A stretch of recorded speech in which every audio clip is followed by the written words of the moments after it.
Early Inhabitants and Exploration, pre-1769. For at least 10,000 years, the area now known as San Diego was inhabited by the Kumeyaay people. They lived in villages throughout the region, relying on hunting, gathering, and fishing for sustenance. Their society was organized around kinship groups and a deep understanding of the local environment.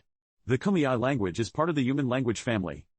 The first European to document the area was Juan Rodríguez Cabrillo, a Portuguese explorer sailing under the Spanish flag. In 1542, Cabrillo's expedition sailed into San Diego Bay, which he named San Miguel. He claimed the land for Spain but did not establish a settlement. The expedition stayed briefly to resupply before continuing north. Sebastián Vizcaíno revisited the bay in 1602, renaming it San Diego de Alcalá in honor of Saint Didacus of Alcalá. Vizcaíno provided a more detailed description of the bay and its potential as a harbor, but again, no permanent settlement was established. Spanish colonial period, 1769 to 1821. In 1769, Gaspar de Portola led a Spanish expedition to establish a permanent presence in Alta California. This expedition, accompanied by Franciscan missionaries led by Junípero Serra, arrived in San Diego Bay. That same year, the mission San Diego de Alcalá was founded by Father Serra, marking the beginning of Spanish colonization in California. The mission was the first of 21 missions built throughout the region, aimed at converting the indigenous population to Christianity and integrating them into the Spanish colonial system.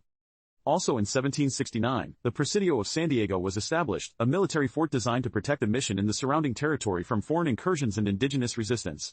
The Presidio was built on a hill overlooking the bay, providing a strategic vantage point. The relationship between the Spanish and the Kumeyaay was complex and often fraught with conflict. While some Kumeyaay people converted to Christianity and worked at the mission, others resisted Spanish rule and the disruption of their traditional way of life. Uprisings, such as the one in 1775 that resulted in the destruction of the original mission, demonstrated the ongoing tension. Spanish control over San Diego remained relatively stable for the next several decades. The economy was primarily agricultural, with the mission and Presidio serving as centers of trade and administration. The population grew slowly, consisting mainly of Spanish soldiers, missionaries, and converted Native Americans.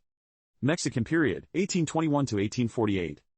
In 1821, Mexico declared its independence from Spain, and San Diego became part of Mexican territory. The mission system began to decline, and its lands were secularized in the 1830s. Vast ranchos were granted to individuals, leading to the rise of a new class of wealthy landowners. San Diego remained a small pueblo during this period.